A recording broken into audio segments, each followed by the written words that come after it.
Boa tarde, pessoal. Eu sou a Yasmin, co-apresentadora do TJCast, pipipipopopó. E no episódio de hoje, eu, Júlia, Ana, Cris, Otávio, Levi e Bruna vamos falar sobre a Farc. Pipipipopopó apresenta TJCast. Para a gente entender como a Farc surgiu lá em 1964, temos que voltar para 1948 e conhecer Jorge Eliezer Gaitan, um candidato liberal à presidência que foi assassinado. A Colômbia se tornou conservadores versus liberalistas, e nesse contexto caótico, os camponeses criaram repúblicas independentes, e por 10 anos a Colômbia viveu um período chamado La Violência. Mas em 1964, com a revolta dos camponeses, Pedro Antônio Marin, também conhecido como Tiro Firro, criou grupos de guerrilhas, as Farc. As Farc surgiram como um grupo de cunho marxista-leninista, que não é nada mais que uma ideologia comunista. Também foram criadas com o intuito de apaziguar os conflitos políticos que a Colômbia enfrentava.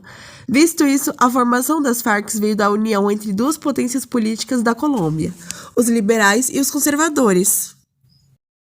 A denominação do movimento e sua organização formal só ocorreram na segunda conferência do Bloco Guerrilheiro do Sul da Colômbia.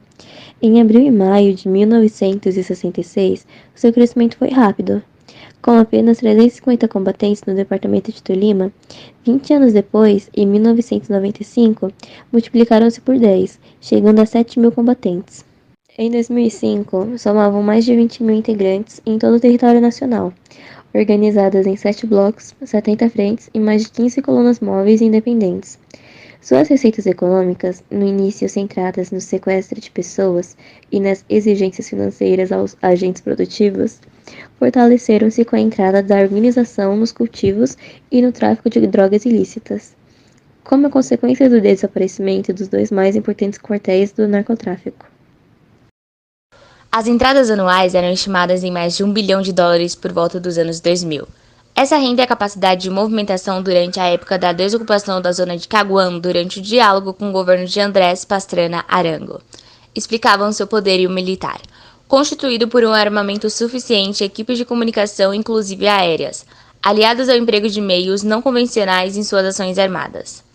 E durante os 2 mandatos do presidente Álvaro Uribe Vélez, entre 2002 e 2010, houve um recrudescimento do embate entre o governo colombiano e as Farc. Uribe, com apoio dos Estados Unidos, desprezou qualquer solução negociada. Partiu para o confronto, impondo sérias derrotas à guerrilha, sem dúvida, mas mergulhando o país numa atmosfera de violência e autoritarismo crescentes. O sequestro pelas Farc da senadora e candidata à presidência Ingrid Betancourt e as negociações para sua libertação se converteram numa situação emblemática do clima reinante no período franco-colombiano. Betancourt foi levada pelos guerrilheiros em 2002 e ficou em poder deles até julho de 2008. Os 6 anos em que permaneceu em cativeiro chamaram a atenção para a situação de centenas de outros sequestrados pela Farc como ela. Sua história mobilizou a opinião pública e estabeleceu um senso de urgência na resolução do conflito armado.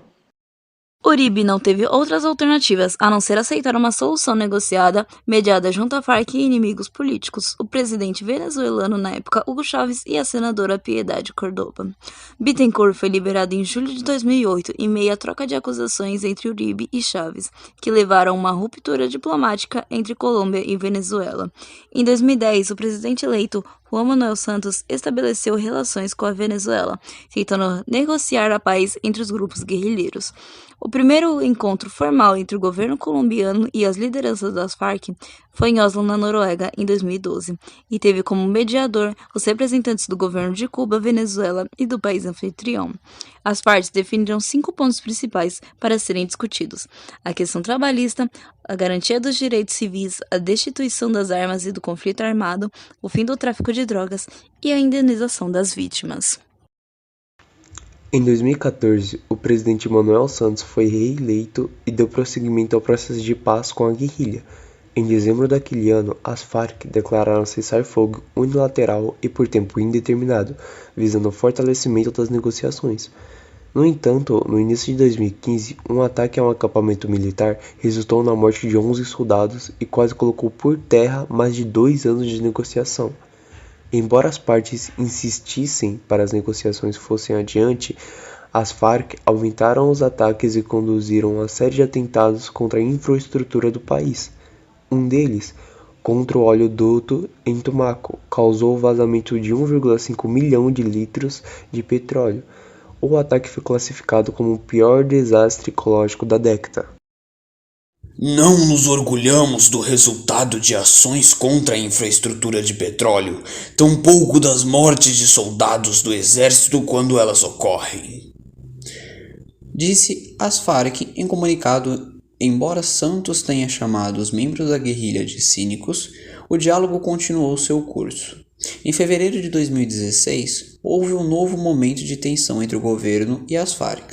Iván Márquez, Jesus Rantric e Joaquim Gomes, da guerrilha, realizaram um seminário pedagógico na comunidade do Connejo, La Guerrilla, sem autorização do governo. Depois da publicação de fotos nas quais guerrilheiros eram vistos com a população civil, o governo reiterou que não permitiria que as Farc fizessem políticas com armas. Mais uma vez, o obstáculo foi superado. Houve outros impedimentos relacionados às conversas, pontos dos acordos que foram sendo eliminados.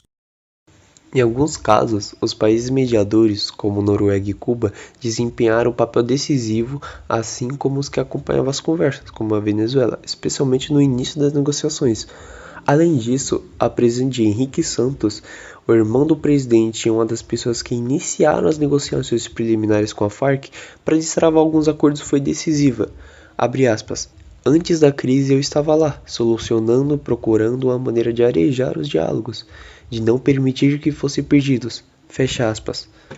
Diz o analista Ariel Ávila. Além disso, segundo ele, a vontade real dos guerrilheiros de, pela primeira vez, aceitar que não queriam tomar o poder pela via armada, somada ao ambiente de abertura liberal na política colombiana, permitiram, desta vez, que os negociadores da Farc chegassem ao fim. E esse foi o TJCast de hoje. Até o próximo!